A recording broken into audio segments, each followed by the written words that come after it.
Wait for it. Wait for it, and we're live. Hey, all you crazy sci-fi and fantasy fans. It's time for your daily dose of shenanigans over here at the Blasters and Blaze podcast. Just a couple of nerdy veterans and one chaos coordinator geeking out over our science fiction passions and fantastical fantasies. A place where magic is king, the sky is the limit, and space is the place. We are the podcast that puts the fun in dysfunction. So without further ado, we're going to let our guest, Mr. Jared Nathan Garrett, sometimes known as Gerry Ironspear, introduce himself to our listeners and viewers at home. Great. Hey, thank you, JR, for bringing me on. Hey, I am Jared Garrett, aka Gerry Ironspear. Jared Garrett from my contemporary fiction and other stuff I write, and Gerry Ironspear from my science fiction and fantasy. I escaped the terrible way I grew up by reading tons of adventure books when I was a kid. Ran across icy steppes and tundra with drow and with barbarians, and played a lot of Shadowrun and D&D growing up. And so now I just write all kinds of cool adventures. Full-time dad and full-time writer at this point after 20 years of education and training and learning technology. And I am super honored and excited to be on the Blasters and Blade podcast. Thank you. All right. So what is your favorite class when you're rolling them dice? My favorite class when I'm rolling the dice? I have actually, my whole life, I have felt drawn to the cleric class. I think it's because I'm kind of a chicken when it comes to the undead. Okay. I would like to just turn them and not fight them. So cleric class usually. Yeah. I don't know. I've always done the tank, sword and shield all the way. Oh yeah. It's always more fun. You just go up there and bash things. Yeah, we played D&D with my family all the time. So much. One of my kids, Benjamin, he's like 6'2". He is always a tank, like a dwarf or a barbarian or a half orc, and he'll just go and he takes hits all the time. I think he had a kraken bite him. It's like, yeah, no big deal. Okay. so this will tell me how long you've been playing D&D. Do female dwarves have beards? See, that's hard. So, because I know what D&D says, or the Lord of the Rings says, I always thought that they didn't, but I guess they do. So I'm with that. They do now. They added. I don't think that was in Lord of the Rings. I think they added that to. Yeah, they added it in the dialogue. Yeah. Which a lot of people had forgotten what's in the books compared to what's in the movies. I just recently reread the books and I was like, oh, whoops. Peter, you shouldn't have done that. But yeah, no, dwarf women should not have beards. That's absolutely. So that's one of the things I actually want to do is find some of the documentaries, or not documentaries, autobiographies and biographies of Tolkien. I'm interested in his experience on the Somme and how that shaped him, because that was some of the most intense fighting of the war. Yeah, I can't even wrap my brain around some of that stuff. So he made the initial charge and then attacked 9 of the salients, which means the if you look at the battle as a straight line, the salients are the outcropping parts that they do to prevent flanking on a battlefield. It's sort of like a turret on a castle, if you will. When you talk about landmass, they call them salients, and he attacked 9 of them and didn't die. So I mean, the odds were not in his favor, and they wanted him the fate wanted him to come and tell that story. So for real. I mean, he must have been chewing on it, and that's got to have informed a lot of what he wrote. That's extraordinary. Yeah. Wow. Of course, he shaped the whole genre, because now everyone thinks when they write fantasy they have to make up their own language. I know, right? Or a huge weird magic system or something. And a lot of it is, Tolkien-esque derivative, and that's fine. I decided to depart from that for my main fantasy series, but I love the man. Did you were you playing when the Great Satanic Panic was happening with the D&D stuff, and was it the 80s? Yeah, so I think I played my first campaign. Gosh, I was probably 13, so it was very mid 80s. And yeah, the Satanic Panic was happening at the time. We only heard it cursorily because the way I grew up in a very sheltered communal type cult, and they didn't want us playing anyway, so we played sneakily as it was, because they also thought it was not satanic. They thought it would be very bad for us because they actually didn't mind Satan very much. But so it was a weird just kind of dissociation or something. Like you're hearing in the news, oh, D&D is a satanic thing, and then from the cult leaders, you're like, no, we don't mind Satan a whole lot, but you shouldn't do that because it's going to be bad for your brains or something. Like they also banned rock and roll, but we ignored that ban too because whatever. Yeah, it's weird that now they so I've made no bones about the fact that I have an autistic son, and there are actually whole modules and manuals written on how to use D&D as a social story. Are you familiar with the concept? No, that sounds very interesting. So social story is basically a way to teach things to special needs kids who might not intuit things on their own, and you do it in the form of a story so they can relate to it. Instead of saying you do this and this and this, you tell them a story and let them participate in it, and it helps them learn. That's interesting. They do it a lot through they'll write kid stories with pictures. As they get older, they can incorporate it into board games that are made just for this. Like there was a whole one on Stranger Danger he did with pop-up pictures, and Wow, cool. it's the concept is to teach through essentially role playing how to function safely. And there are people who have written whole manuals and theses on how to use D&D for that. The crazy thing is because I talked with one of the guys when my youngest was diagnosed that actually wrote one of those how to do this as a parent. And he said the trick is with D&D, one, a lot of DMs like to fudge the numbers to keep the story fun. Sometimes in the player's favor, sometimes not. And the other one is to sometimes hyper reward violence as the solution, which obviously you don't want to do if you've got a kid that's very literal. So Right. not that you want them to shy away from violence so much as you want to show them that other alternatives work just as well. And then you have to stick with the letter of the rules because you don't want to teach them that breaking the rules is okay. That's a quite an interesting kind of flavor of it. I because our DM is typically my 18-year-old, and he loves rules, but he's also had a great time beating the heaven crap out of us. You know, I mean, it's fun. So did you? So you're probably about 10 years older than me. If you were born in the 70s, because I was born in 81. So did you ever do any of the choose your own adventure type books that were out along the lines of like D&D? There was the Lone Wolf series was one of them. The actual choose your own adventure series had a couple that were sci-fi or fantasy inspired. Yeah. So from the age of 12 to 16, I read almost every book in the Oaklawn branch of the Dallas Public Library system. Okay. And there were a lot of choose your own adventures. So I do remember I think one or two fantasies, and there was just a straight choose your own adventures. And then I think I branched to a couple of others when they got them. But I mean, that was a couple thousand books. So I don't remember a lot of them, but I totally remember reading Choose Your Own Adventures. I'd follow the adventure through for maybe two of the branches, and then I'd be like, frick this. And I'd read the whole thing just front to back just to see what I was missing, because I hated the idea that I was missing anything interesting in those books. I think they were brilliant. I wish that they'd come back, actually. They're cool. Yeah, they are. I've seen a couple of them in the romance field. Oh no, that's a video game, isn't it? Those Sims or something? Ugh. No, well, it's basically they'll create a love triangle, and you get to pick which love interest in the end you go with. Oh, good. Yeah, oh, good. I refuse to write love triangles. I've never known any actual person who's been in a love triangle, so I just can't. Because most of the time, somebody in that triangle has enough self-respect. Like, if you don't like me enough already, peace out. You can have the other guy. Yeah. Not choosing is choosing. Right, exactly. I mean, it's still a choice if you're not making a choice, right? Yeah. I remember I did ROTC in high school way before I even was thinking about the Army. And we do the ROTC. The ROTC would do like the color guard for the parades. And I remember some of the cheerleaders would be fighting like with the football player. They were both dating. And he's like, you've got to pick one. And I'm just thinking, lady, he picked none by picking both. And I kind of applied that to the concept of love triangles. Right. So you kind of have to, if you're courting, I know that's an old-fashioned word, but if you're dating more than one person and you can't pick quickly, then they're better off without you. They're better off without you, and some soul searching is required at this point, because that is absolutely that's not good. That's not okay. I mean, that's not what a good man does. So yeah, I have words with any of my boys who tried that. I have a friend of mine who's in my writing group that is in Australia that writes Choose Your Own Adventures for kids, but I've seen his serial killer murder board, which is what I call all the strings attached going everywhere to plot those out, and the hell he goes through to format those. I mean, I could see writing them. They'd probably be a lot of fun to do if you had a computer program that like, okay, do this branch tree. Okay, now do this branch tree, and like did all the rest for you. Huh. If you just had to do the writing and it organized it, it might be viable. But I'm just picturing like serial killer cork boards trying to figure that one out.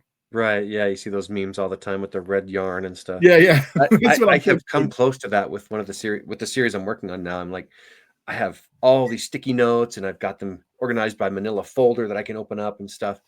And I'm feeling like this is still not adequate. So I'm worried that I'm going to get there. I'm trying to avoid it though, because I had don't to want it do to be that. that complicated. Yeah, I wrote. Well, I'm still writing it. I was writing with James Ward at the time he passed away, Huh. and he was a pantser. So I would just like he'd tell me what to write, and I'd write it because I need a plan. But he was thinking of the plot. I'd do the base writing. He'd fix the game and the Egyptian stuff because that's kind of his specialty. I mean, he did write the Gods and Demigods manual, so it kind of he did all the research already. And so when he passed, obviously I'm like scrambling because like I didn't necessarily know the linear points we were going to go to. I knew the broad strokes, so I'm like plotting it out to make it all tied back together so we could wrap it up in a nice, neat little 3-book arc. And I felt like that serial killer corkboard when I'm trying to plot and then bring everything home, and it was an ordeal. So this is why I organized from the beginning when I write solo. I bet that felt like homework or something, like research. It did, but man, it was still. I mean, like I enjoy it. Obviously, it's you know the fantasy stuff is fun. That's the cool thing about Stargate, right? It's like it's what if the gods were real? Although in this case they weren't gods, they were aliens. But same kind of idea. Right. Yeah, absolutely. So yeah, interesting. Yeah, that was. Go ahead. I actually with my guide in the Sword Trilogy, I wrote the first book and thought it would be done, and the ending was absolutely said it's not done.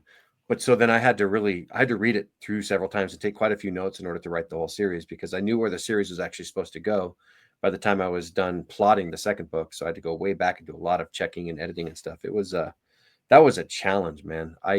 Especially since I was doing most of my writing on a train commuting between Amazon and where I lived up in Washington. So yeah, I get it.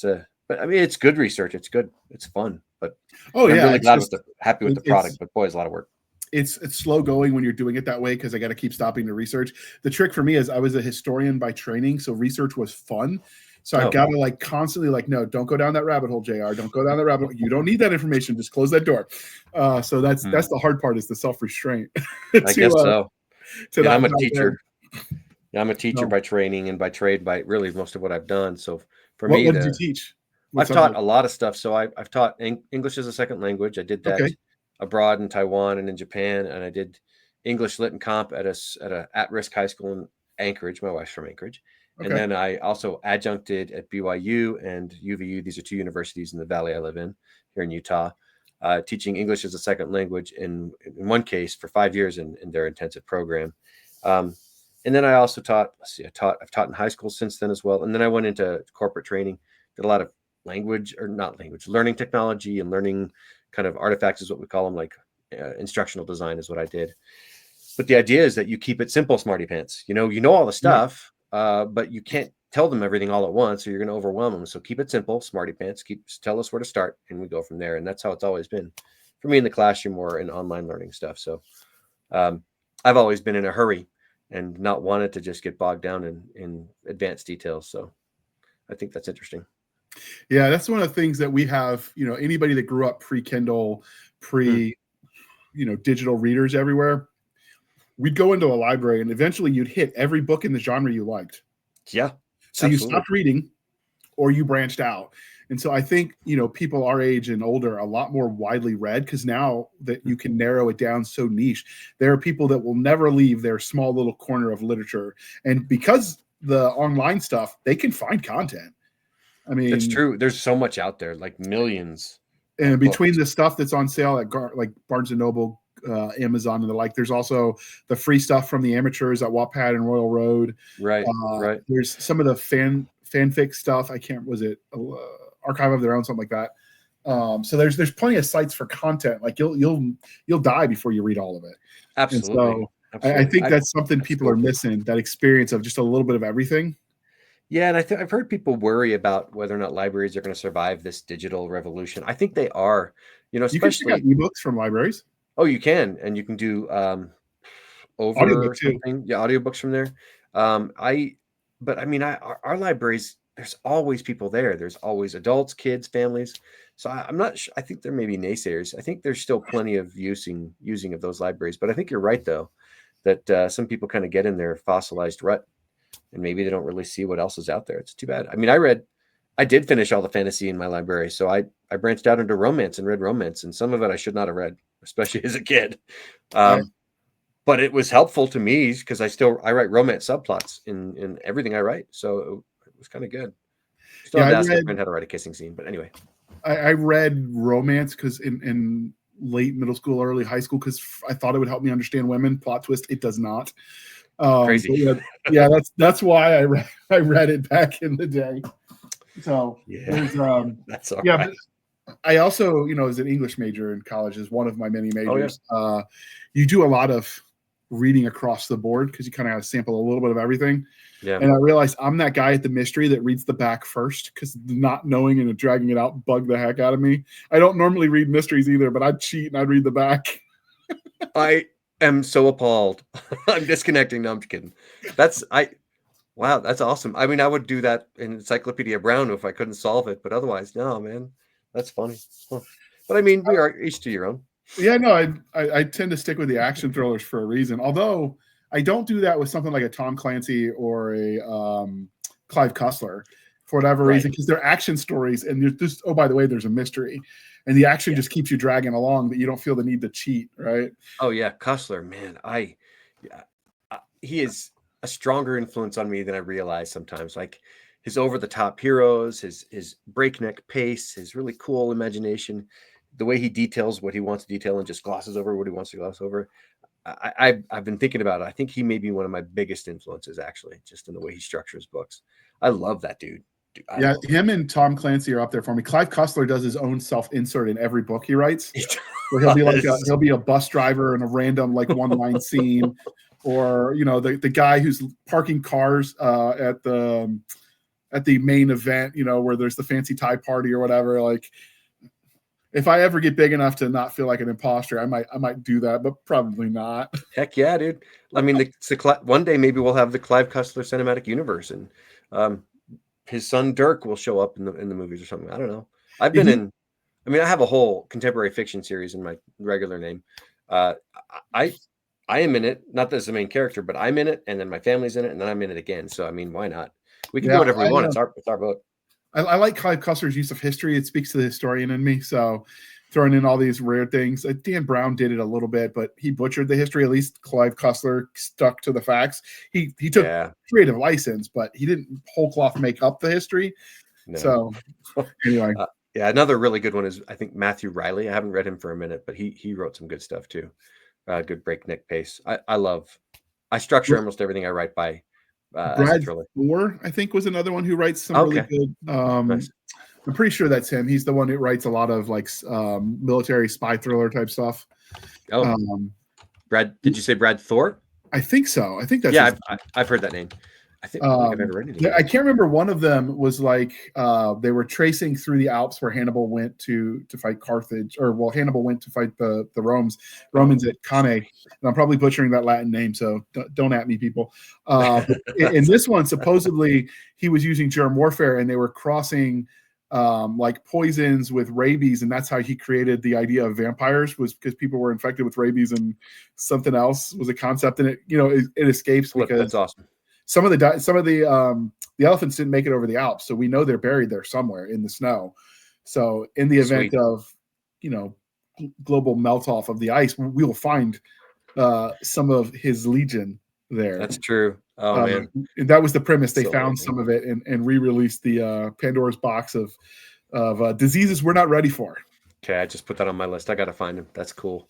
Yeah, it's really cool. I like the creative take on some of the old folklore. Adding a spin to it. Like, I've seen some people will try Judas into the first vampire lore just because why not? I've never heard of that one. That's crazy. Somebody who I still read and reread, Robert Ludlum. He was writing espionage thrillers for a couple of decades, and I guess they're in one of the forewords or something. He said that the FBI or CIA contacted him saying, "Hey, how do you know this stuff?" He's like, "I'm just writing what's in my mind, whatever. I'm just putting 2 and 2 together and writing fun stuff." It's like, you cannot write this book. It's like, I can write whatever I want. Excuse me. So he was getting stuff right, and it's the Cold War, so people are just totally high strung about secrets. And they did the same thing to Tom Clancy. They asked him who his inside source was, and he said, "I have a library card." Perfect. Oh, Tom Clancy's he's so good. Yeah, Hunt for Red October is easily one of my favorite books. It's so good. You can't go wrong with Sean Connery. I mean, the movie's fantastic. Yeah. I mean, I saw the movie before I read the book. So same. I was seeing Sean Connery every time I saw, the character, Marco Ramius, I think. Yeah, but that book, I love that book. I just read all the Tom Clancy that was available once I read that one. So good. Oh, absolutely, absolutely. I absolutely love that stuff too. But I go through phases with my reading. So sometimes it's like, okay, I want a fantasy streak, or I'm on a lit RPG streak, or action adventure. But I've Nice. got a whole bunch of hardbacks of Clive Cussler stuff that I probably will reread at some point. So, all right. Yeah, Well, valid. we've gone way far afield because I'm just having fun chatting with you. So we're going to have you back for one of Super. our panel discussions where that's all we do is we bloviate about, pick a topic. Let's It's like go. a panel at a con, except for we just do it in our living room in our PJs or, whatever. We don't Yeah, judge. short shirts. Right. Okay. So the religion question. Are you ready for this? As ready as I can be. Yeah, let's go. All right. So first, we will tell you, dear listener, that Jana S. Brown, sometimes known as Jenna Ray, when I co-write with her, she actually met him and introduced us. But I believe you two first met at the Procrastinators Anonymous Club when you were deciding not to go. I don't know what Exactly. that was about. Yeah, exactly. The first step is admitting you have a problem, but whatever. I have no problems here. But yeah, I've crossed paths with Jenna just countless times, and she just took me under her wing a couple of years ago and gave me a lot of help. She's really involved with, was it Loot or LTU or something LTUE, like that? yeah. Yeah. That conference just actually happened last week. It was glorious. So it'll be a month after we air this because this will be aired actually in March. Oh yeah, sorry. Yeah. It happens over Valentine's weekend, it always happens over that. It's like these are a bunch of geeks scheduling their symposium for the last 35, 40 years. And it's because they don't want to do anything on Valentine's Day and feel weird. So they do it on Valentine's Day. It's funny. Well, ironically, this will be airing the day after St. Patty's Day. So hopefully everyone's sober and they've got the green dye out of their beard. But, we don't judge. Everybody can be a little bit Irish on St. Patty's Day. Well, I'm glad I'm wearing a little bit of green. It's not gray. It's looking gray, but it's green. We'll take it. All right. So Star Wars, Star Trek, or Firefly? This is such a rude question. I'm sorry. Like, Firefly is the one that speaks deepest to my soul. Like it, I love Firefly. You can see the serenity right behind me here, right? Yeah. It's Firefly all day, every day. I don't like Joss Whedon very much at all, though. So shut up, Wesley. Exactly. Well, I have that on a shirt. So I don't like Joss Whedon, but I love TNG. I think TNG is great, and the OG Star Trek is great too. And there are 3 really, really good Star Wars movies. Absolutely. I think that's all that was made. More. Yeah, I know, right? I grew up on the extended lore, whatever they're calling it now, but was just the books. Yeah, the expanded universe. Yeah, the expanded universe. So like Rogue Squadron, Republic Commandos, X-Wing. I loved all of that, even the ones where they would take the point of view of like the stormtroopers. The problem is they said yes to a lot where all the writers wanted to write like Han, Leia, Luke, Chewbacca, whatever. And so you'd end up having them in places where they were like, there's no way to get from A to B, and the amount of time it took to get there, which was canon, but somehow on day 1 they're here, and on day 2 they're 12 days away, and it just so when Disney bought it, they could have kept all of it. They just would have had to edit for timeline continuity. Right. They could have made it all work. They could have.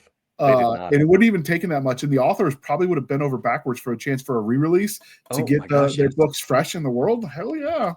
I mean, I read the Thrawn series by Timothy Zahn. Oh yeah, I don't know. I think as soon as it was coming out, I forget when that was though. I loved them. Like I ate them up. Marjade. Timothy Zahn was signing books across from where I was signing books at the last comic fan event here in Salt Lake City. And it's like I'm leaving my table and getting in that line. So I got in that line and I bought the whole box set of the Thrawn series and nearly fainted when I talked to him. And he's this unassuming, really just genuine salt of the earth guy. It's like, yeah, I'll sign every book of yours. And then I get a picture with him holding my books and me holding his books. And it's like a dream come true. It's awesome. Amazing. Yeah. Is that framed in your office somewhere? It's framed digitally right now. You know what? I have slept on that. I'm gonna print that sucker. Heck yeah. That's the kind of thing you put on a wall poster. heck yeah. Do you know the Courtship of Princess Leia by any chance? I've heard of the novel. Yeah. Yeah. So David Farland wrote that. David Farland, his real name was David Wolverton, and he was a huge, shout out to that man. He passed a couple of years ago. He was basically the man who taught a lot of people in Utah good writing. How to write commercially, how to write for, with passion and with great craft. A lot of us owe a lot to that man. And he wrote The Courtship of Princess Leia, which is fantastic. So, yeah, there's a lot of connections around here. He's a good writer. Yeah, I actually I'm trying to think if there's any writer that I've actually talked to that was doing that. I seem to remember um, when I was in would have been elementary school, middle school, back when like computers were at the dawn of time, that we Right. did a phone-in call with Orson Scott Card to the English department. Oh, cool. I don't know how much the teacher made that happen because this was like pre-internet or the early days of the internet, I guess. And I remember he talked to all of us like we were the smart, like we were a bunch of stupid kids, but he talked to us like we had the best ideas ever. That's So awesome. Don't you live on the East Coast somewhere? Like I in do. I live in Tidewater, Virginia. So he lives over there somewhere, like North Carolina or something, doesn't he? I think. I thought he was in Utah. I don't know. He was at least he was over there for quite a while. He may have come back here. I don't know. I mean, you don't get the hurricanes here; you just get frozen. He's one of those ones that I'd like to get on the podcast, but I haven't gotten my emails through yet. I don't think he's ignoring me. I just think I probably don't have the right email addresses. I'm not that important, dude. I can help. I'll get back to you. But yeah, his Homecoming saga was like one of the first proper chapter books I read. It was that and the Belgariad by David Eddings. David Eddings. Oh my gosh, I don't know what happened. It hit really hard. I love those books. I almost wrote an entire series of fan fiction after those books. Yeah, that was one of the books that had an interesting concept in the beginning where the main character Bulgarian was just getting his powers, and they're in the market, and he inadvertently heals this blind guy. And Paul, his grandmother, who's kind of raising him as an aunt at the time, is like, you shouldn't be able to do that. In order to fix something, you have to inherently understand like the body, so you fix it. And he just sort of raw power did it. And I thought that concept, like in order to repair the magic, with magic, you had to understand what you were repairing as a kind of a basis for a magic system. Because I mean, if you think about it, like how many of us can drive a car but can't build or understand the functions of a combustion engine?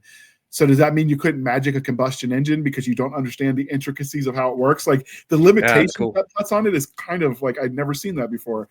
Yeah, so very awesome cool stuff, man. I actually did derive a little bit from my very first book, which is not published and will probably never see the light of day because it's not very good. But from that, I'm remembering a lot from that series. I love it. Yeah, but anyway, for me, it's Firefly. It's something about that, man. So is it because you like Westerns or just you like that particular story? I love Westerns. So Louis L'Amour, I've read a bit.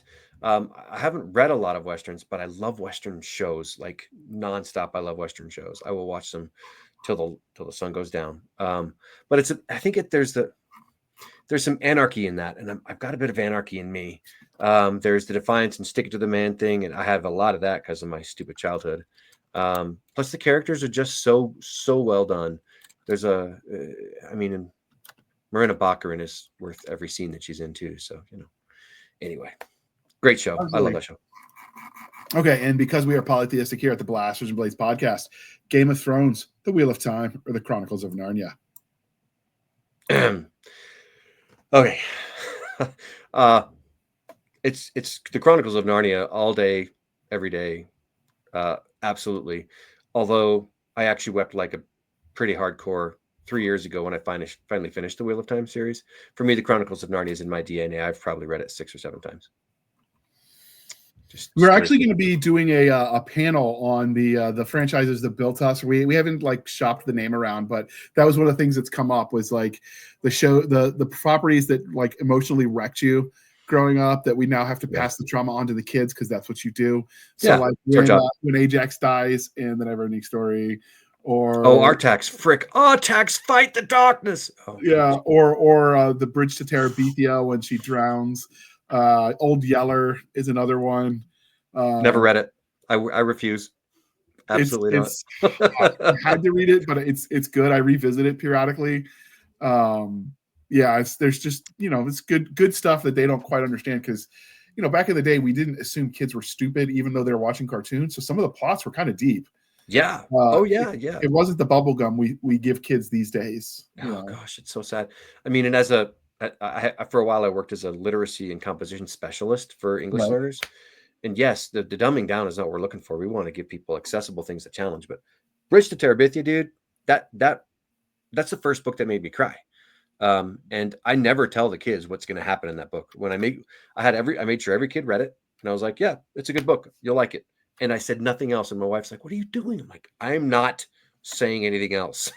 They will get it fresh and they will get broken and it'll be good for them. So Yeah, it's no, it's like I said, it's one of those things that certain books define you, Yeah. and it's good to give the kids those experiences. But it was also like the Hardy Boys and Oh yeah. the box was it the Boxcar Kids? I think Boxcar Children. Yeah. Boxcar Children. Great series. Absolutely. And so I read a lot of those. We actually have some of the original prints of the Hardy Boys in our shelves downstairs. Super cool. I am a little worried about touching them. I don't want them to turn into dust, but I read Hardy Boys. I mean, reading was all I did. Reading, and then starting at age 14, punching a heavy bag and lifting weights. That's pretty much all I did with my free time. So I have read so many books. So stepdad took extra sea duty, so we didn't move around as much. But I was a Navy brat, so all my friends moved around. So like every couple of years, here's your best friend. All right, they're leaving. And so I Right. spent a lot of time reading and taking my aggression out in sports as well. Books Okay. were my safe space. And we were only about 2 miles from the local library, from the smaller branch. So we just ride our bikes over there. And conveniently situated right next to it was a 7-Eleven. So we'd get this, the slushy on the way home and, call it good. This was my experience, even though I grew up in a cult. Like, absolutely. When there was nobody watching, there was a lot of neglect. So that was actually quite nice in some ways.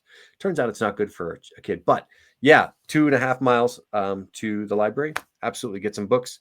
Go to literally 7-Eleven that was 2 blocks the other way, and yeah, it was a good time if I had money. But Well, the other one we did was it was 2 miles in the other direction, but near the mall there was a Flipper McCoy's arcade.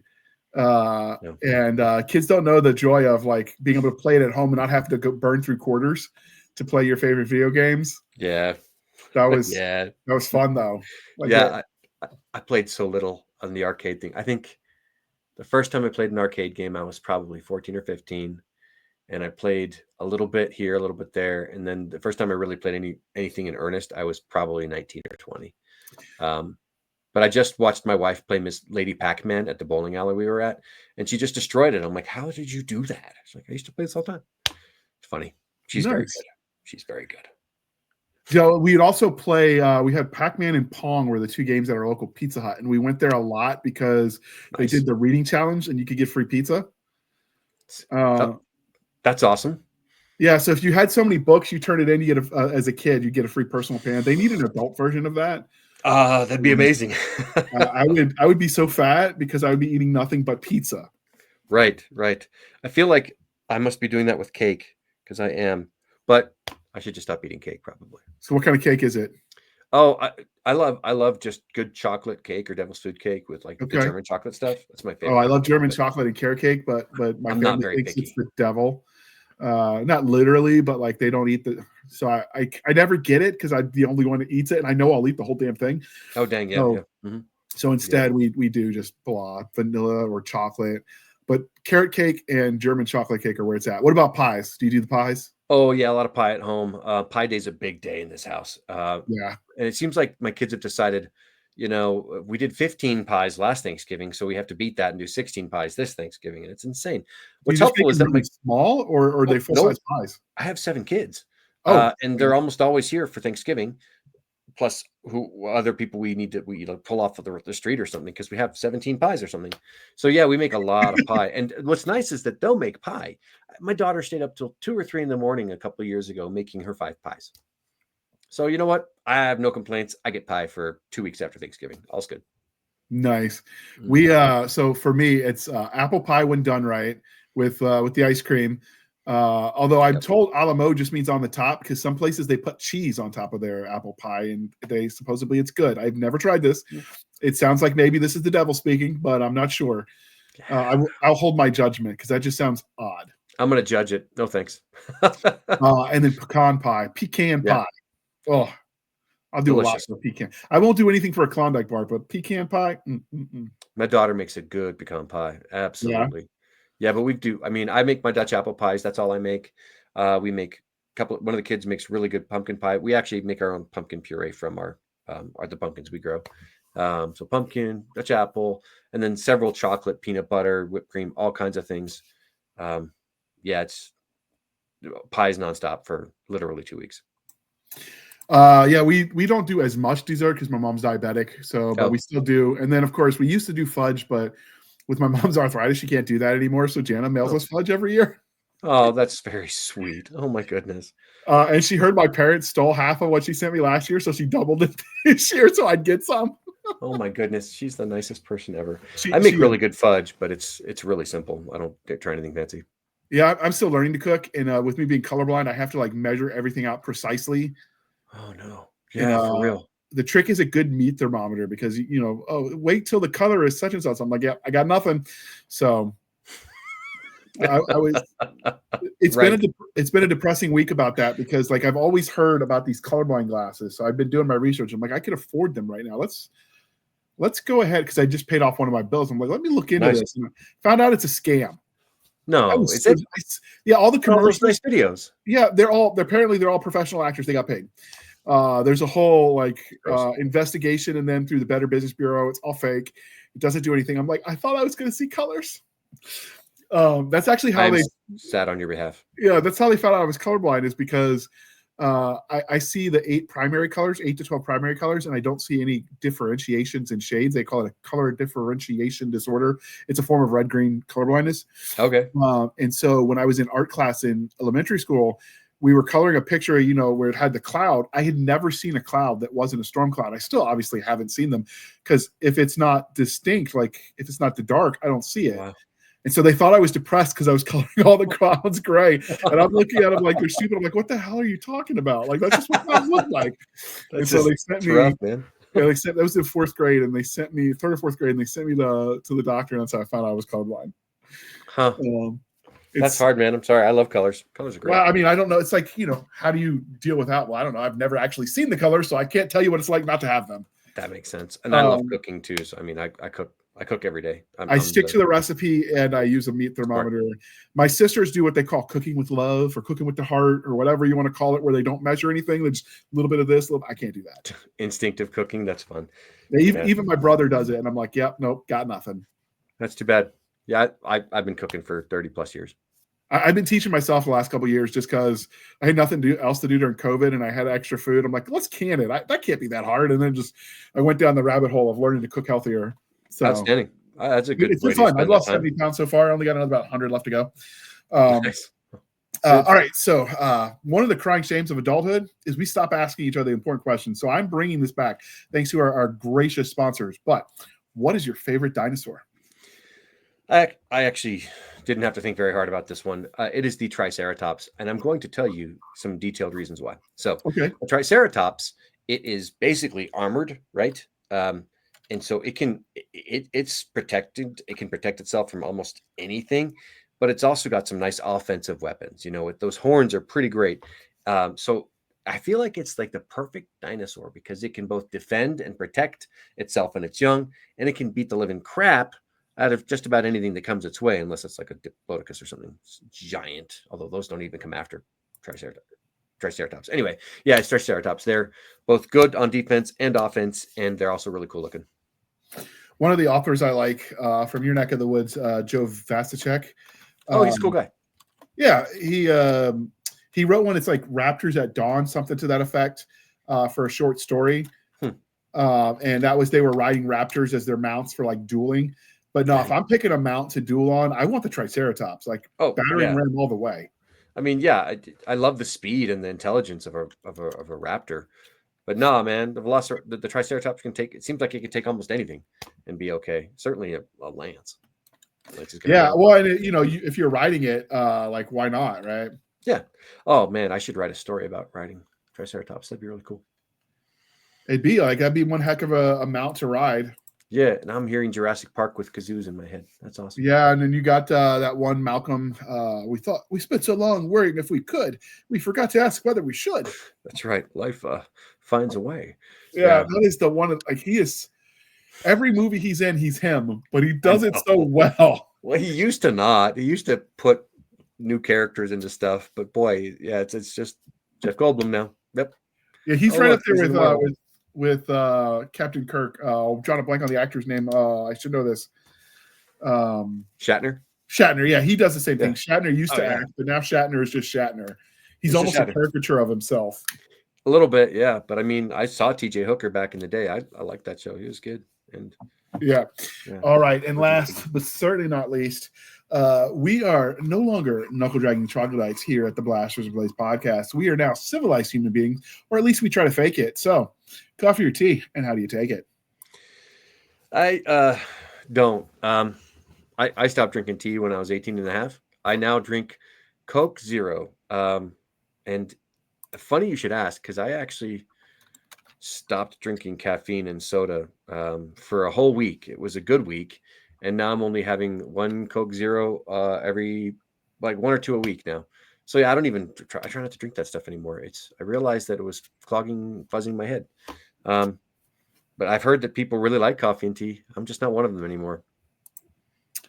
Yeah, it's my weakness. I didn't start drinking it till college, but I would not have made it through that freshman year without it. So, oh yeah, you win a little, you lose a little. So you got to do what you got to do. I mean, there are days that I'm dragging for whatever reason. Maybe I didn't get to bed on time. So I mean, if I need some caffeine poison, I'm gonna do some caffeine poison. If it's Coke Zero, great. If it has to be something stronger, grit my teeth and do it. But it's okay.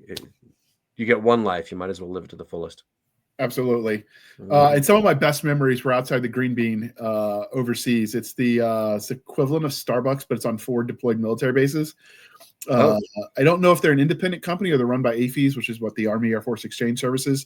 But I don't know if the coffee was that good. Nostalgia just makes it taste better, or the fact that we nearly died a couple times when we were drinking it made it taste better. But something about that was just top notch. I will remember that coffee fondly till the day I die. There's some emotional baggage on that one. That's I get that.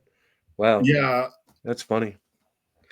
I didn't even know that you had coffee shops. I guess that makes sense. Of course, you got to have coffee shops. You can't. Yeah, they had Burger Kings generally and Pizza Hut, and the Burger King sold halal meat, which it's like kosher, but I like the way it tasted as far as meat. I don't like kosher meat either. I don't think it's an acquired taste. I'm sure for people that that's all they've had. It tastes fine.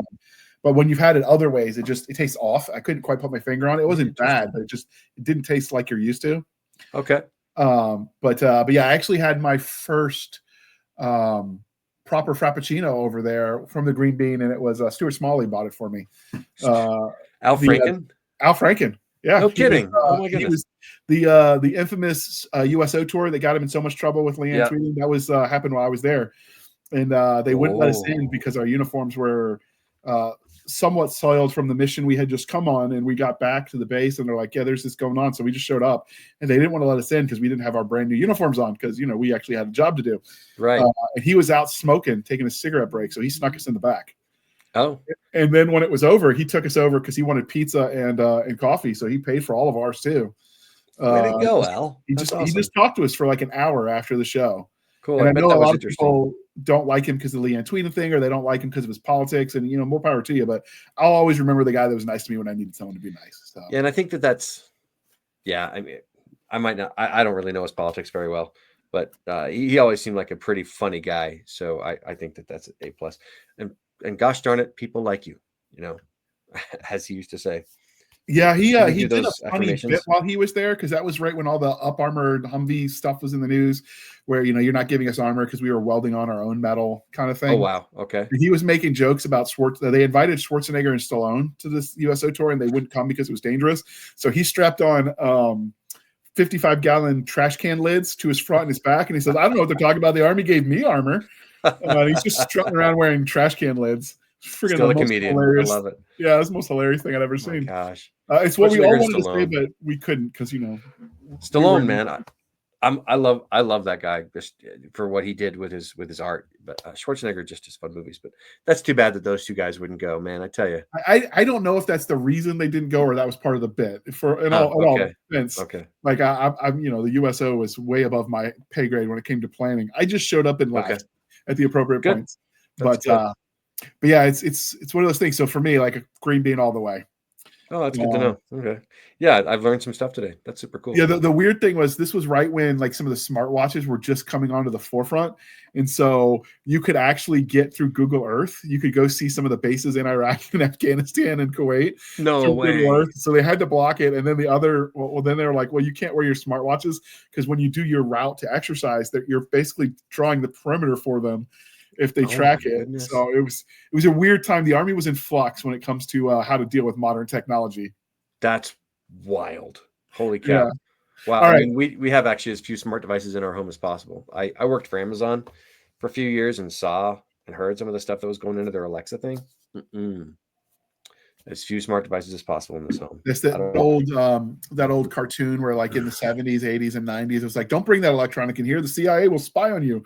And now the meme is spy on me harder, daddy, because people are just begging to bring all of that stuff in the house. And I'm like, nope, I'm a holdout. I don't have any of that. No Siri, no Alexa, man. nothing. Yeah. We do our best to keep ourselves as free as possible. We're not, troglodytes or whatever. We have plenty of stuff. I mean, I'm on a computer with you and have a cell phone, but no smart TVs, no smart speakers, none of that stuff in our home. Yeah, we also don't put TVs in the bedroom. You got one downstairs. Oh, never. Yeah, so. Never. All right, we're going to pause for a moment while we shamelessly steal for the woman and the man this time, and then we're going to jump into this podcast. I had a lot of fun so far, and as usual, somehow we ended up talking about food. Must be the recovering fatty in me. But we're going to play that commercial. Are you searching for an epic new fantasy book to read? Well, look no further. Try out Spring for Spears, where the fate of the Wolf Riders falls on an outcast. Astrid would give anything to be one of the Ulfsark, the fearless warriors who ride giant Amarak wolves. Like her ancestors, she yearns for the soul-deep bond with a wolf, the connection, the union, a chance to prove her worth and honor her mother's legacy. Yet, she's never heard the wolf song, and with each passing year, it's likely she never will. Except Astrid refuses to accept her fate. Then, an encounter with a nature spirit and a foreign princess dashes her last hope and changes everything. Will Astrid save a fragile peace and embrace her destiny? Or will her dreams of the wolf song fade to distant lands? Join Astrid and friends on a thrilling new fantasy adventure in A Spring for Spears, the first novel in the Wolfsong Saga, a series by best-selling, award-winning authors Katie Cross and Derek Allen Sidaway. All right. Thank you for sticking with us to that commercial interlude. Thank you, Katie and Derek, for sponsoring this episode. And with that, we're going to dive right in. So while I pull the image up to share the book covers, one of the things we have, because we have some families that listen to this podcast together. That's kind of their family time. And one of the things they always want us to ask is, what would the rating? And it's easiest, I think, to use the movie theater because everyone's familiar with it, like the G to, I guess, R. What would you rate the Guide and Sword Trilogy? They are PG, the high end of PG, not quite PG-13, and that's just for violence and for intense situations. They are squeaky clean in every other way. Okay, and so where did you get the idea for what became the Guide and Sword Trilogy? Well, actually, from a volume of scripture, there's for real.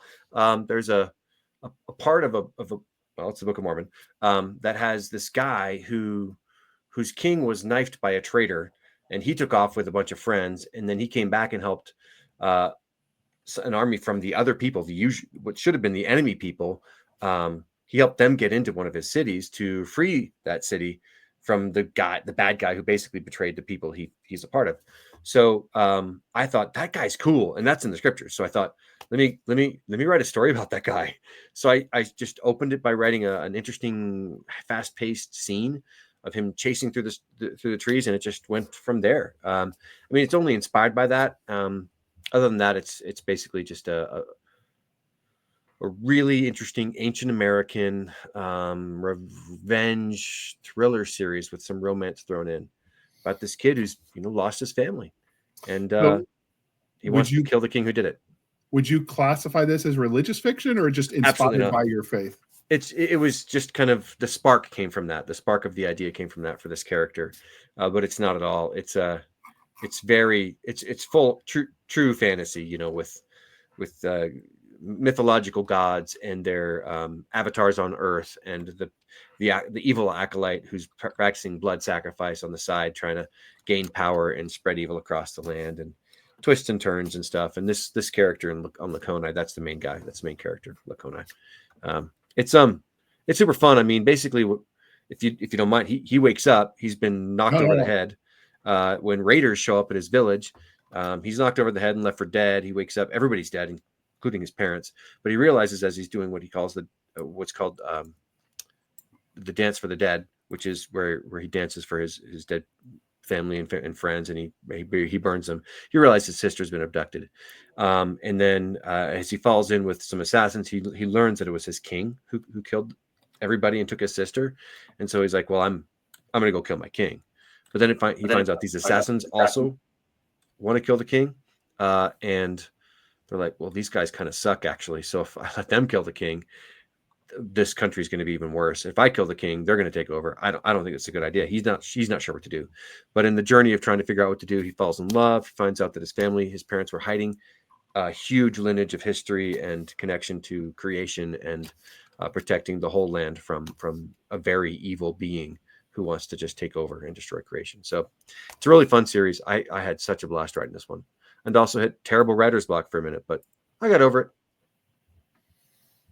Okay, so what can you tell us? Could you go more into the main character? I mean, obviously we know a little bit of his origin story, but like, what was he like as a person? Yeah, so Lakonai is he's a young man. He's probably about 16 at the start of the series. He's been taught by his by his father and mother the mythology of his people. You know, that they came across the waters, and that the older siblings of this family, who should have had the right to rule, their power was usurped by a couple of younger siblings who totally betrayed the family. And so they have felt that the usurpers, the people to the north, have been oppressing them for a long time, even though they're separate nations. And Lakonai has believed that because that's the truth that he's been taught. But at the same time, you know, he's lived a normal life in a village, just out in the middle of nowhere. And when he is left for dead, he realizes he's not really up to the task, but he doesn't care. He's going to go get his sister because she's all he has left. We also learn throughout this book that they had an oldest brother named Lamoran, who was conscripted into his nation's army to go fight the usurpers once, and that he never came back.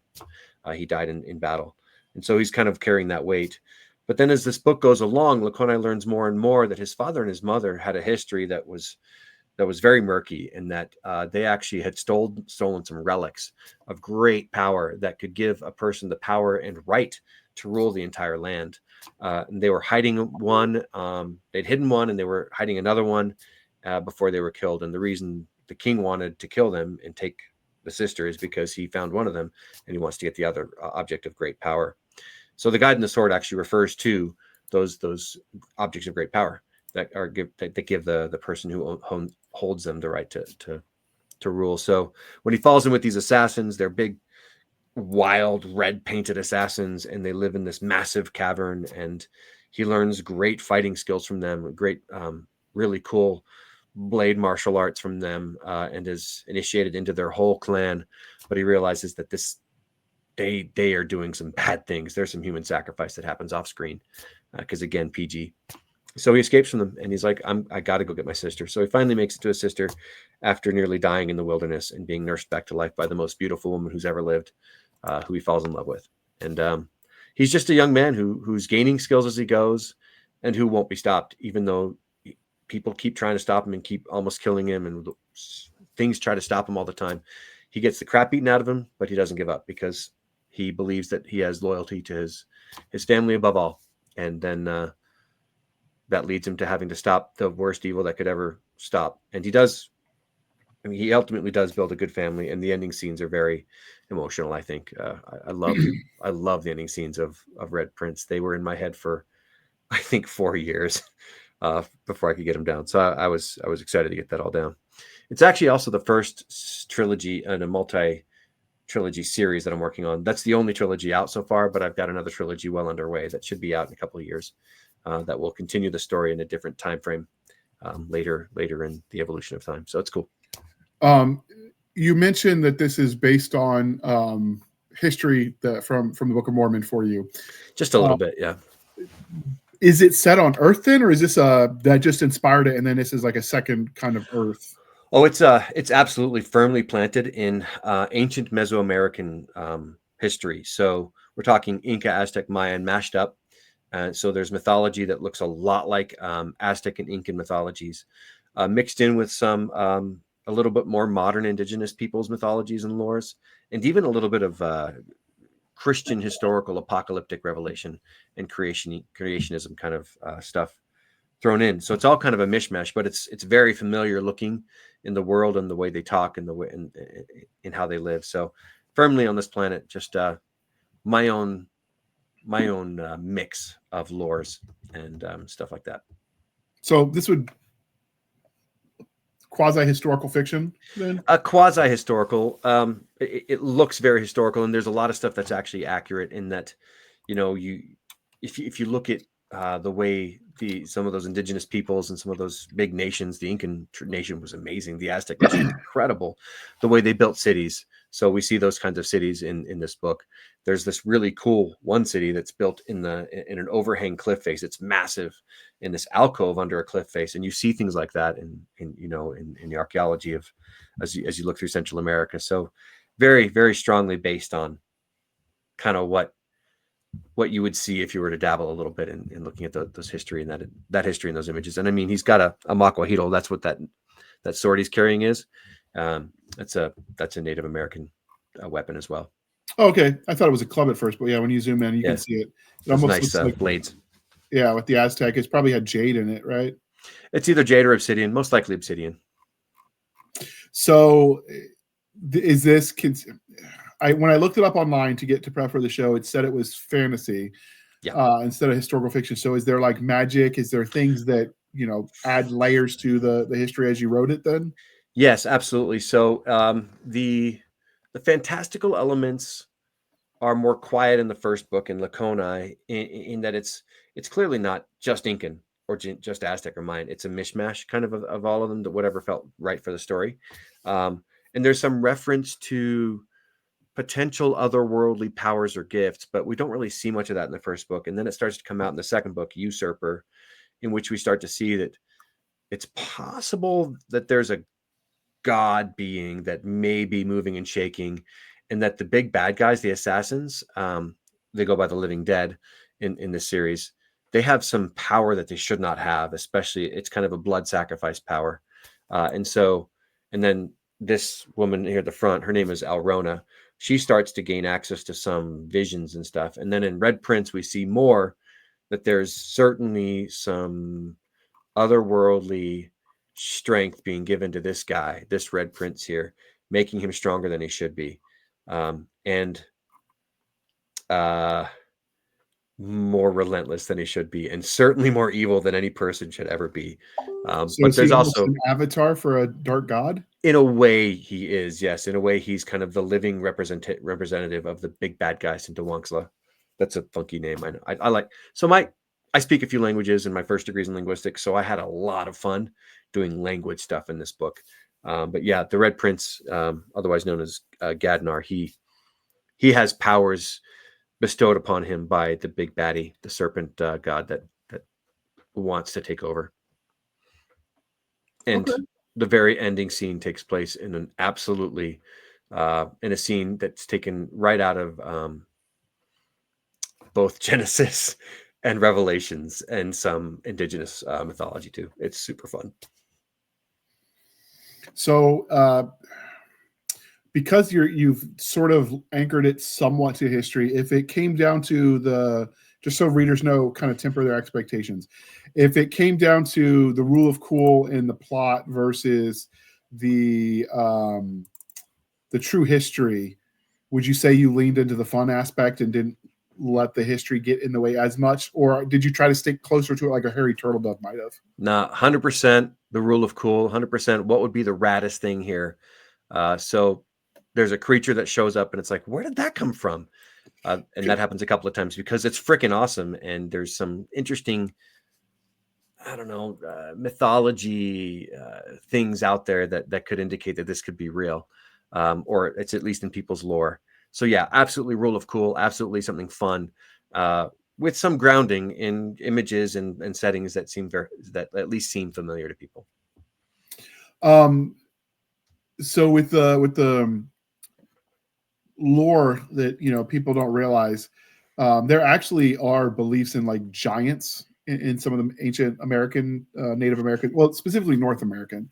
So Right. did you lean into some of those obscure beliefs that not everyone is familiar with? What is it? The guy that did Coast to Coast After Dark for a while. I worked the night shift as a rent-a-cop for a while, and so I listened to Art Bell in the Coast to Coast After Dark, and so we heard all kinds of wacky, like the more outlandish theories, aliens, like other gods. That's The whole cool. 9 yards. It was like the clearinghouse where what 4chan is now for all the weird ideas. Okay. Except this was before 4chan. Okay. But he had one where he talked about some of the ancient beliefs in like giants and how That's they awesome. found bones that they thought gave them proof. And I suspect they probably found dinosaur bones and didn't know how to conceptualize what that was. That makes sense.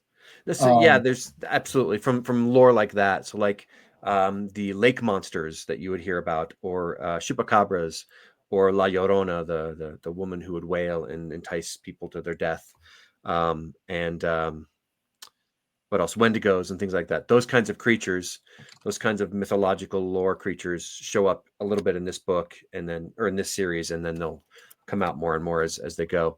But yeah, I am shameless in drawing from whatever flippin' mythology I want. I'm trying to make a world where these evil magic creatures exist because there's a war between creation and destruction. And like, it's not a spoiler, but it's kind of a core part of this lore for you readers who want to know. When there's this mention of 7 seals, I actually say those 7 seals are actual places in creation in these books, and something extraordinary happens at each of them. But both those are sealing up. They're not just seals to bring about the end of the world. They're actually sealing up a darker realm where the powers of destruction have been sealed up by the powers of creation, and our heroes keep having to save them to keep the world safe. But when you're there, you're much closer to the powers that exist in all of creation and destruction, and there's a great opposition there. So yeah, that's where the magical, fantastical elements come in a little stronger is during those showdowns in those areas. It's a lot of fun. I had a great time. So, given that this is going to be what sounds like you said a trilogy of trilogies, it sounded like, are you going to keep it all in the same era? Or are you going to take it like a saga through the ages where potentially some of the stories might happen here? Option 2. Times, I guess. Yeah. So what's happening is this is kind of more of an ancient American. So you'd see it's not, I wouldn't really say like the 1000s or something like that, but something like that. And then the next trilogy takes place in the Old West, 1660s, Utah territory and its surroundings, a little after the Civil War. And there's still a lot of ramifications of that, and like the Mexican-American War and stuff. And then the last trilogy will take place in modern times in a place actually in Ohio. And the second trilogy, the first book has been done for a little while. I'm finishing the outline of it. It's probably in the next 2 or 3 months for the whole trilogy, and then I will just burn through and write that whole trilogy all the way, and then I'll publish them. I might get the first one out this year, but I don't. My kids are telling me I'd better do it this year. We'll see. And then the other series, I'll be writing that before too long as well to make sure that there's continuity. But yeah, it's Old West first, ancient American, then Old West, and then modern Midwest. So each one of those trilogies could be a potential entry point if people start. Oh yeah, they'll all stand alone, but there will absolutely be connection between all of them. For those who read them all, that will give them more to enjoy, more to love about it. But absolutely, and each of my books actually stands alone too. It can lead easily to a series, and there always is a series for the most part. But I'll make sure my books can all stand alone. That takes skill and a certain style of storytelling, because some stories lend themselves to that and others don't. Yeah, part of it. I mean, somebody can start with chapter 1 and just read a good, satisfying story to the end. But also, for this series particularly, I actually have a chapter, not even a prologue. I just have previously in Laconia, so like a series recap. So somebody can read that, and they could get to read Usurper and be okay. They would miss a lot of the cool stuff that happened in Laconia, but such is life. And then like Red Prince previously in Usurper. Just because I want people to be able to, in case they don't get to them one right after the other, even though they should read one right after the other. If they don't, they can review. This series, by the way, it's funny. Laconia, the first one, was a bestseller in Germany. Like 4 years ago, it hit number one in like 3 or 4 categories in Germany for like a week. It was like, Germany? That's interesting. Yeah, it's weird, some of that overseas stuff. I had my first debut launch of my very first novel was big in Germany for a while. My publisher was like, "Hey, JR, you're bigger than Hasselhoff in Germany this week. Don't let it go to your head. Tomorrow you shall fall." That's how it But goes. that was the wake Love up it. call. And of course, England's like what 12 hours I think ahead of us, something Right. crazy. And so he was calling me at weird times. So he woke me up to tell me that for a week I was bigger than Hasselhoff. That's And he's like, "Yeah, awesome. but the ship's already sailed. You're good." So That it's should be like your tagline, bigger than Hasselhoff. yeah in Germany for For a 5 minute. minutes. So when you say they stand alone individually, is that just because of the intro, or did you write them episodically? I didn't write them episodically, but I just make sure that the characters, there's never any like a maiden butler scene where how this happened before. I just like to have the characters, be starting from a spot and in their arc for each book. So it's not just one big arc between them all where you can't really catch up if you start with two for some reason. They have an arc for each book. They have a character development that they have to go through. They have a conflict, an enemy that they haven't really encountered before. So the whole story is complete and contained in each book. But put all together, you see this stream or this arc that kind of goes through this through line that goes through that makes it even more satisfying and fun, I think. But I don't like not. It's like the Star Wars series. I mean, those are very well self-contained movies, but put together, they're a great series. Basically like that. Okay, I can accept that. That was more of the trad pub style, partly because there was such a gap between publication and of book one and book two and whatnot. Yeah, right. And you can never guarantee that if when book two comes out, book one is also in stock. Right. So you kind of had to.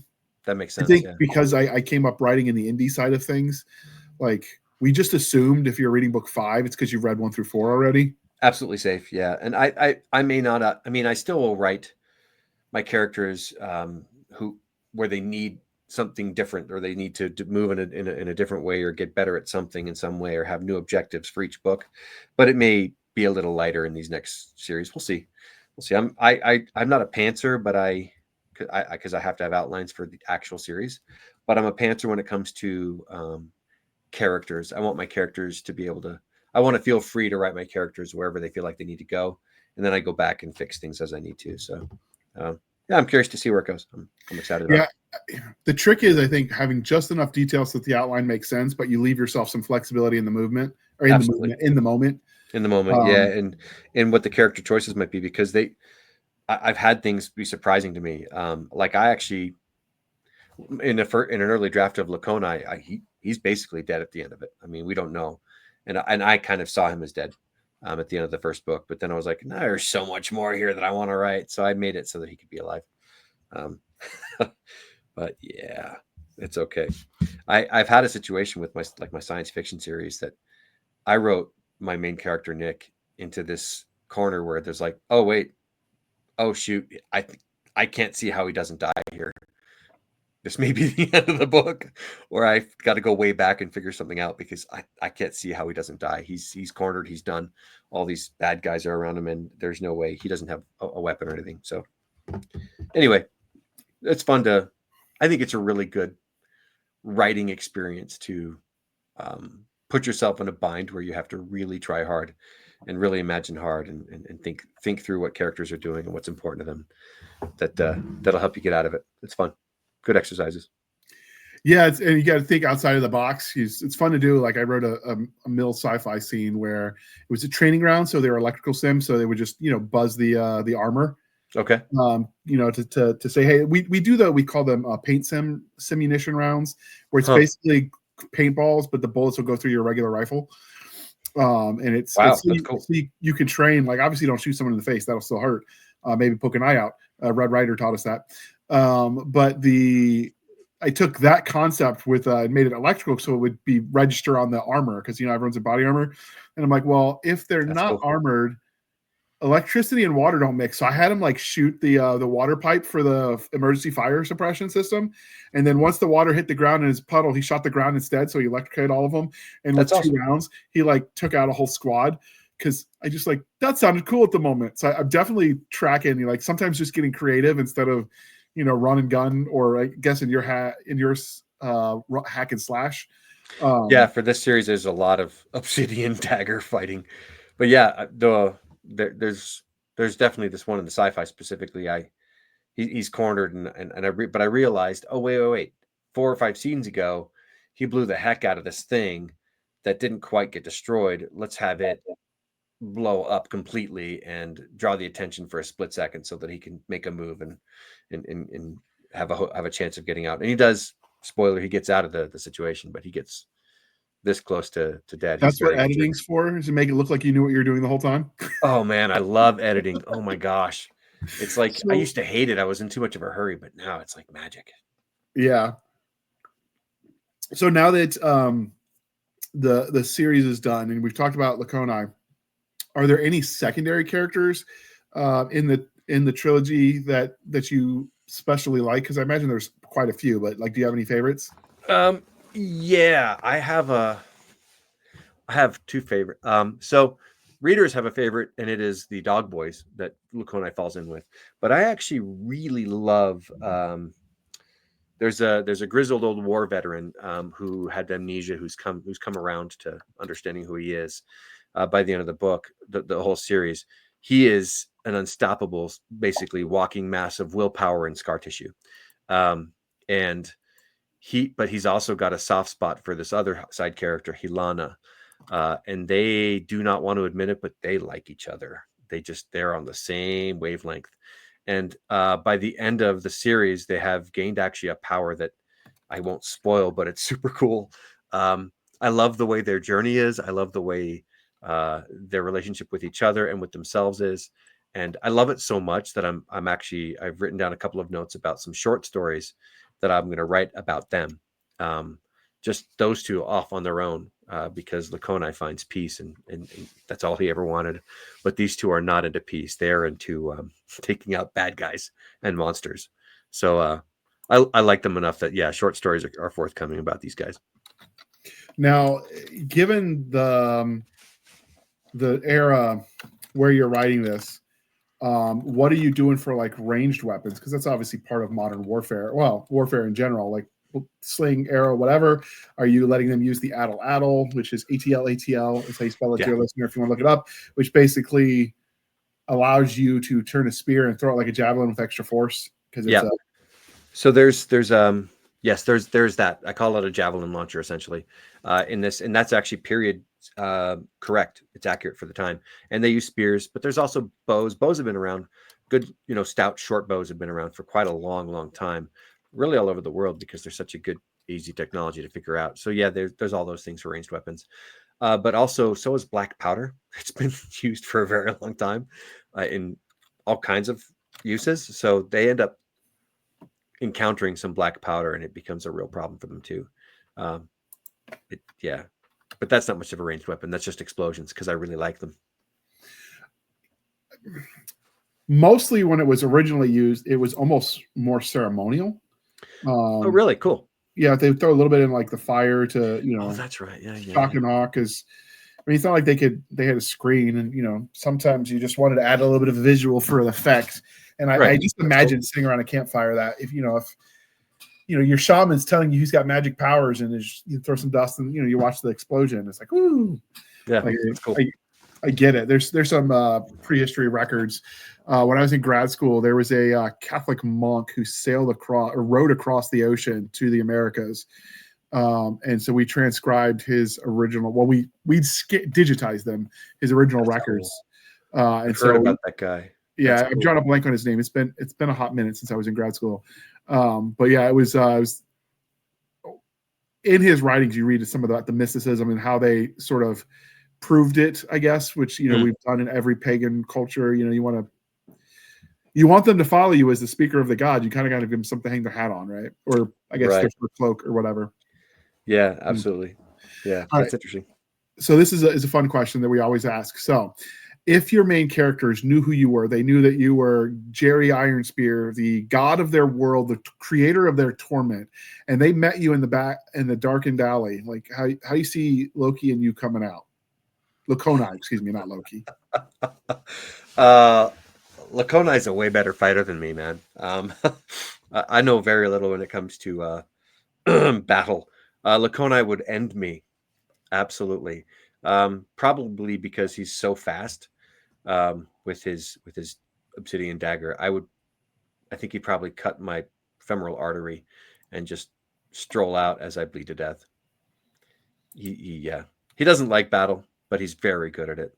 That's Now, actually a core part of this, is that he doesn't want to be doing this, but he knows he's very good at it, and so he's going to do it until he can stop. now, when you say he's very fast, are you just meaning he's athletically gifted, or is there some sort of magical component to this? So he's athletically gifted, but as he starts to tap into, well, he's not athletically gifted. He got very strong, and he got taught how to do almost some wuxia level moves when it comes to fighting, especially with small blades. But what he doesn't realize is, until much later in the series, is that he's actually been getting boosts essentially from the creation side, because they see him as their main hope for stopping the bad guy from opening up all the destruction seals or all the seals and letting all the destruction forces out. So yeah, he's been getting boosted by them with his remarkable speed and his ability to move suddenly in certain directions. It's a little, if you've seen Crouching Tiger, Hidden Dragon, or some other really good wuxia movies, you see this kind of sudden flying across where the way you shouldn't be able to, or bouncing off a wall very, very lightly. The wire fu is strong. Right. Wire fu, exactly. Yeah. So there's that. I call them feather leaps and stuff. And you get in tune with what you have inside, you meditate, you center, and then suddenly you can kind of do these things if you've mastered the art. So when you wrote the dialogue, did you try to make the speech sound old timey, or like, did you just let him write in modern English, so to speak? And that's a great question. So for the spoken dialogue, it sounds like normal people would speak, because I'm perfectly aware of the fact that, with my linguistics background, that even in older times, people would still do their own versions of contractions and their own versions of reductions. But there is some heightened formality in certain settings and in certain encounters that will give you that sense of, oh, this is a different time. This is a different culture. And this one's actually different from this one, because these guys are both talking a little bit differently. So that heightened formality will often, there'll be a reduction of, there won't be any contractions. There'll be some titles being used a little more. The sentences are a little longer. And yeah, that's a really cool question. But yeah, I was thinking about the dialogue, and I wanted to make sure that it sounded right. But for the Old West one, that's been really fun. The one that isn't published yet. Studying the dialogue, the actual jargon of the time, to make it sound like it's set firmly in the Old West was really fun. Yeah, that's the hard part, is getting the dialogue, because everyone like, oh, I know a lot about World War II. I could easily write that. And then you look at, like, that's because you don't realize they talked differently than we did even back then. The slang would have been different. The colloquialism, the base of knowledge that everyone was operating from. So some of the inside jokes wouldn't land on modern audiences. Exactly, yeah. And it's interesting, because I do my own audiobooks, but I haven't done this series yet, because the ensemble is so big, and I'm pretty good with voice and stuff, but I've been hesitating on, like, well, what kind of accents am I going to be doing? This is set in ancient America. But it turns out I don't need to worry so much, because I can do whatever accent I want. People aren't going to care, as long as it's a distinct character, as long as I'm telling a story with that character and that voice. So I'm going to start pretty soon on these ones, because I've got some good ideas for it. But yeah, that's a really interesting question, dude. The dialogue that's a good one. I like that. Yeah. So if you could live in this prehistoric time, well, I guess technically prehistoric is an actual specific era, but if you could live in these ancient times with Laconai, would you? Oh my gosh, yes, it would be a dream. I already homestead. We have chickens. We have a good garden. We have bees. We have a really cool ecosystem going in our backyard. Not contained, just kind of wild, a little feral. So absolutely, yes. I think we're way too connected with the billions of people across the planet. I would like to be disconnected from some of them and stick just with my family and dear friends and stuff. So yep. I might end up being the shaman or something, though, because that's fun. So what area of the globe are you in? Are you in Alaska still? Because homesteading varies, can be vastly different than Arizona versus Montana. Yeah, my family and I have settled in Utah. We've been back. We were here for a little while. We went to Washington for a bit, and then we came back to Utah about almost 8 years ago. But we have lived in Alaska for a year and a half. My wife's from there. We were in Japan and Taiwan for a little while too when I was teaching full time. Yeah, we've been around, but I also grew up all over the country myself. I was born in Chicago and have lived in, I think, 10 different cities. Nice. Yeah. So when you mention the dog boys, is that like a political organization within the story? Is it a military order? Like, it just sounds interesting for a title. I like dogs, so yeah. Well, they're literally the servants of this king of the land who take care of the dogs. So they're just called the Dog Boys, Fallon and Ballon and Show.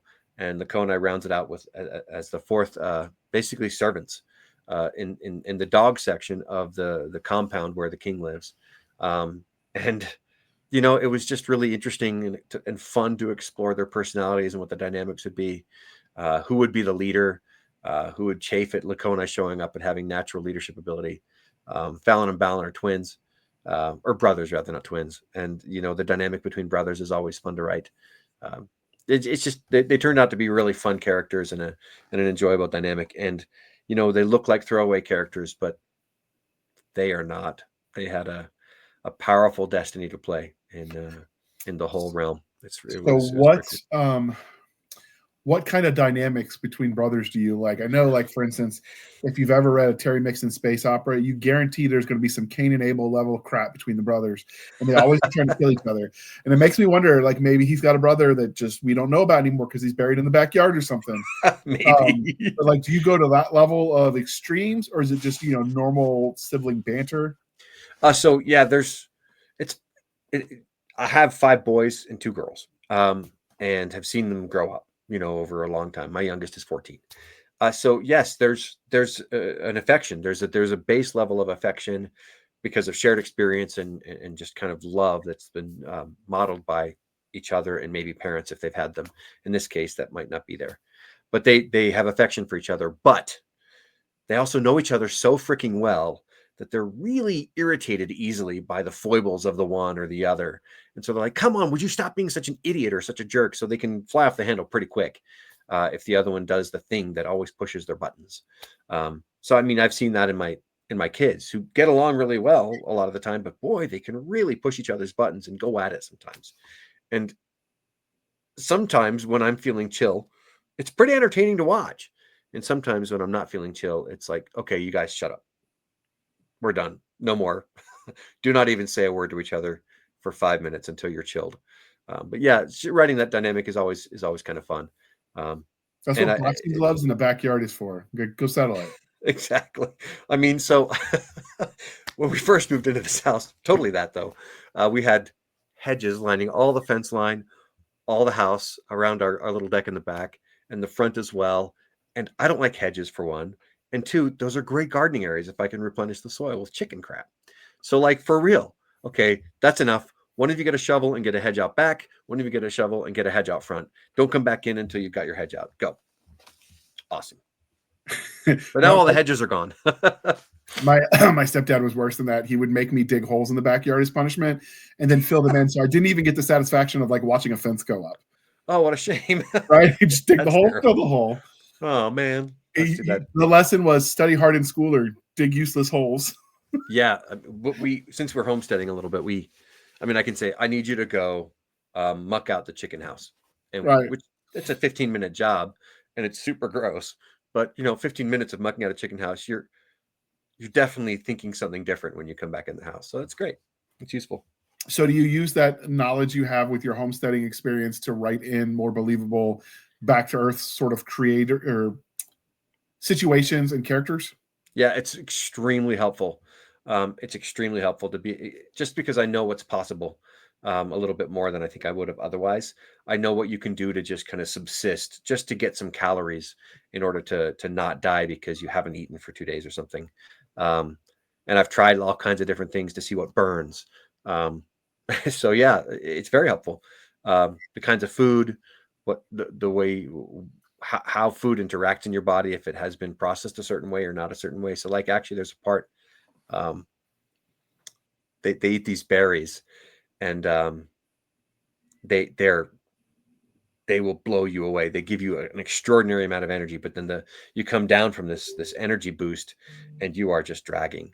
And that's a real thing. It's a Guantanamo berry. You can find it in South America, and yeah, it's pretty cool. But the danger is if you drink or if you eat too much of them, you will come down and you will not be functional at the end. Basically, it's a caffeine crash. So yeah, absolutely, learning that stuff is cool. It's been helpful. So do you like have them prepare things like pemmican, which is like how they would produce?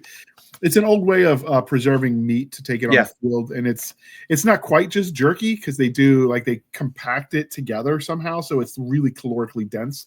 Yeah, really dense. On the East Coast, a lot of the natives would use it. Yeah, and so, I've been getting a lot of the how homesteading for idiots books basically, and that's cool. Back to the skills our grandfathers had that they never really passed down because we became city kids kind of thing, and yeah, we're all urbanized. Yeah, and so I'm trying to reteach myself. I've been doing it since COVID. I have yet to have a garden produce anything but food for the bugs, but I keep trying. Great. But yeah, so you do learn though that there are ways of preserving food, and that some of those could lead to interesting plot point ideas. Because like if you down this extremely large mammoth whatever, you can't leave till you process it because you wasted a lot of calories to down it, but it takes X number of days to dry it out so you could preserve it. And oh, by the way, you're under attack now. Do you abandon the food? You might go hungry. Like if you understand that kind of stuff, you can use it to create tension because food is survival. Oh yeah, I mean, because exactly, if you're on a long journey section of the book, talking about how they're eating is actually a really good way to add some tension and some unknown. But even I think the second or third chapter, Lacona is like, everything's gone, everything's destroyed. What do I do? He finds, I just call it jerky in the book so people know what it is, but it's that tough, really hard stuff, and he takes a really terrible, difficult bite of it, and he has to leave it in his mouth for a while for it to soften up for him to be able to chew it. And he does the same with some wheat berries or some other berries.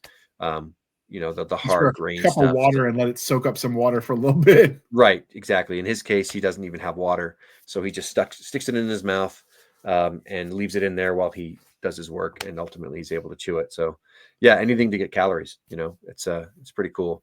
I think there's a lot more that I could learn, but I think one of the things that's probably been the best or the most useful piece of knowledge is that, man, we industrialized, commercialized people, urbanized people are so afraid of food poisoning that we have lost the art of preserving, and we're afraid of food sitting out. But food has sat out for literally hundreds of years, right? I mean, people have left cheese on a table or in a cold cupboard for a long time, and it's fine. We also stopped building a lot of houses with pantries or cold root cellars. I mean, some areas like where I live, you couldn't have a root cellar. The water table, I think, you dig a foot down and you're getting standing water. That's rough, yeah. But wow. In places where the weather permits, like the idea of root cellars for hydrothermic, cooling and climate control. There's a good channel on YouTube called Tasting History, and he goes through some of the historic books, and he makes recipes. Like, he used to be an Imagineer for Disney. I don't know exactly what that does, other than I imagine they imagine things. But of course, he made so much money on his YouTube channel that he made it a full-time job because he likes cooking, and he'll take all the old recipes and figure out how he can use it, because some of the ingredients you can't source anymore. And if you're cooking it over the way they would over certain fires, well, certain types of woods are going to imbue different flavors if you're smoking meat. And some of that wood is extinct now, so you couldn't get that exact flavor palette. So he does his best to move it to monitor it. There's another guy called Townsend Sons that does Colonial America cooking. It's all about cooking. He runs a sutler company for reenactors and stuff, but he also they talk about how to cook in some of these old recipes and what they would have eaten in the frontier days. Awesome. And there are just so many cool channels that go into that ancient history, and you don't realize quite how much work went into making sure you ate. Yeah, I mean, literally, that's what some people did. With their whole day was processing the foods that were hunted or gathered in. So yeah, it's interesting. I mean, I'm holding out for the right kind of smoker, but I've done meat smoking in my past, and I'm actually trying to figure out somewhere in my property I can do. Um, I forget what it's called, but it's kind of a partially underground and above ground greenhouse, um, where I can do some round the year I know what you're growing. talking about. There's a special name for it. I've looked those Yeah, up, but I don't know why I can't remember the name. But also, one of the reasons we bought this house is because of the storage room. The storage room runs the entire length of the front of the house, right. but it's in the ground and it's completely cinder blocked in. Um, you go in there in the winter and it is cold. If we wanted, we could absolutely grow mushrooms there, like easy. It's pretty cool. And in the summer, if the AC is not working, we can go in our storage room and we're going to be okay. It's So a quick Google search said they're called pit greenhouses or earth shelter greenhouse, but the okay. official name is off of the natives that came up with the idea. It's the Walipini, Walipini. Walipini. That's it. Yeah. And I probably butchered the pronunciation. Oh, that's okay. But yeah, it's cool because you don't like I said, when you start writing stuff in historic settings, and fantasy is too, like there's not a McDonald's you stop in every time you get hungry. So it's and we gloss over the eating part because we want to get to the action, but sometimes the action is the eating. And like you said, it can be a really good opportunity. It can be a scene or a vignette of character building. Like, well, why do I have to make this? You cook. Well, I suck at it. I will burn your tongue or something. But yeah, I've got a whole section of in the first book where Laconai has been taken in by a merchant caravan, and he becomes their cook. He's not much of a cook. He's not very good at it. And there's a couple of scenes where we see how bad and how hard it is to make good food on the trail. Well, so like one of the things that you run into with that is that's why when you were doing siege, throwing dead carcasses into the water supply because they were so limited. Like it's not like they could go get a soda or water from the tap. Like if you poison the well's dead. Absolutely. I imagine there are ways they could clean it. I don't know what would be involved in that. They might just decide to dig a new well. But that's the other part of that is we don't realize like the average. I'm not a great cook. I have a starter kit of seasoning, and if I need something I don't have, I'll go do it when I get a recipe. But like just a starter kit of spices to cook with, like that might be an entire kingdom's worth. Oh yeah. Like we think nothing of black peppers. We're not talking about like pepper like you'd salt over your food. Actual peppercorns, the little circles. Yeah. And throw 9 in this recipe of a crock pot to steep. Like, and then you learn what those would have been worth back then. For real. So just the ability to flavor the food. Yeah, that's pretty interesting. I have a couple scenes of him trying to cook, but also there's a main city that he winds up in. And boy, the language thing was really fun for that one. But when you're thinking about a city, you're thinking about a time before indoor plumbing or before what we see as indoor plumbing, because the Romans, of course, had these aqueducts and these aquifers all over the place. They even had flush toilets in a way, or displacement toilets, I should say. But I was thinking about, well, how does water get supplied, and how do they do, hygiene and stuff like that in a huge city like this? And it just worked really well for it to be built against a mountain where there's water tables here and there, and so there's just these running canals through the whole city, providing water upstream, and then downstream is where the hygiene stuff goes. And it turned into a really cool, really intense plot point scene where that Lacona has to use one of those canals downstream, so it's kind of gross, to accomplish a big step in trying to rescue a sister. So it's fun. I mean, as you think about this and as you learn about how people would do these things back in the day, you get more flavor, but you also get really cool opportunities for plot points. I'm loving that. That's part of what I'm loving about this whole trilogy set, or these 3 series, is learning about this stuff. So the second trilogy you're writing now is going to be set in the Old West. The third trilogy is going to be set modern-ish times. Yeah, modern times. Do you Midwest plan on any spinoffs in the Laconai? I'm sorry. In that time era, do you see any spinoffs or any other areas you might want to cover? So yeah, so these 2 side characters who are integral to the plot, but don't end up feeling that a peaceful home life, a peaceful village life is their destiny. They feel there's more for them to do. I'm writing. I've conceived of a couple of cool short stories for them, and so there's that.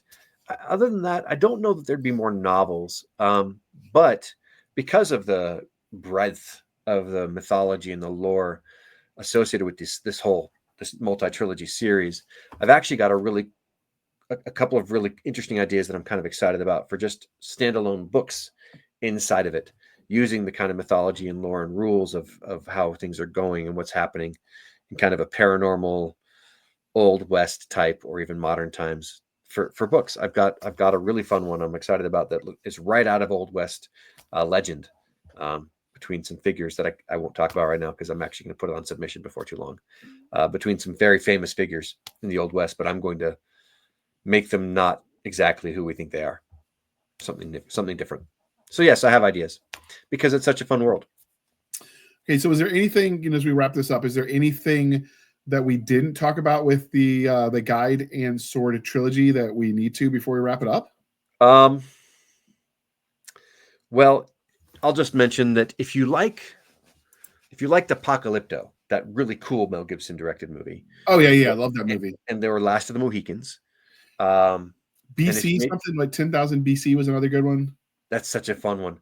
Apocalypto is the kind of core inspiration for the pace and kind of overall structure of the series, and it really calls out to it. So if you like that, this is the stuff. And there's also a lot of, I was watching Avatar: The Last Airbender a couple of times over with my kids while I was writing this book and another science fiction series. So because they're ensemble series, that fun dynamic between all of them is totally there. Okay. And this is the part, dear listener, where I remind you to please be kind and speak your mind on the reviewing platforms.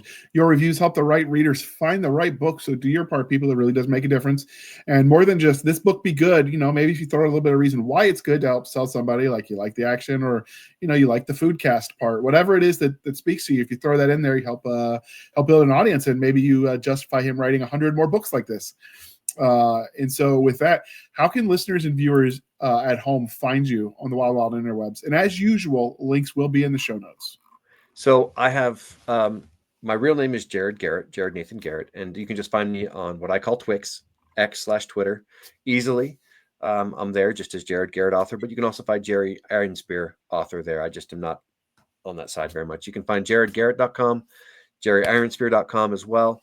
And I'm also on YouTube. You can check Jared Garrett author or Gerry Ironspear author. They're going to take you to the exact same YouTube channel. It's my kind of United Author channel where I talk about writing. I give weekly updates. I'm going to do some deep dives on writing stuff as well as just story stuff. And I've even got some videos of me behind the scenes recording. It's a really fun channel, very active, and I'm having a lot of fun building it. So any of those places you can find me, and I would love a subscribe. And let me know if you hate it, and then I will just tell you what I think of you. I'm kidding, but that's where you can find me. So with your recording, are you doing those live? I know Katie Cross was doing those lives. I thought that was kind of cool. She was like doing some of her recording live. I've done demonstrations, so I haven't done live recordings. I've done some live talks with fans and viewers. That's an interesting idea to do. Well, this is obviously raw and it gets edited later. Which is that's recording her. That'd be fun. Recording the various scenes, and then she would. And it's funny because she hasn't come out of the closet for it because she literally records in her closet. So me too. It's the running joke, and she'll pause occasionally, like talk to the people watching, and then go back to it. And it's just kind of a peek behind the curtains kind of vibe. Like you recognize that obviously stuff's going to get edited. Sometimes there are flubs that you got to go.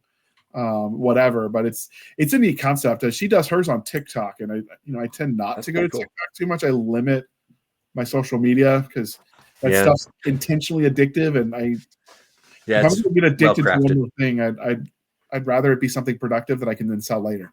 Absolutely, yeah. I've got quite a few behind the scenes type recordings. I actually, during the initial kind of close down, stay home for COVID, I think I recorded the first 17 chapters of the second book in the series. Just me reading it to people. It was fun. Nice. All right. And you can find us, dear listener, on our Linktree, linktr.ee, Linktree/Blasters and Blades podcast.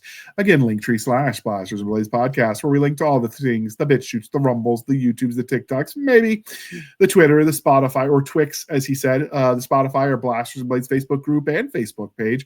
We have our email, blastersandbladespodcast@gmail.com. Again, Blasters and Blades podcast at gmail.com for professional purposes only, people. Save the shenanigans from Madam Stabby Stab over there on the Instagram, the Twitters, and the email.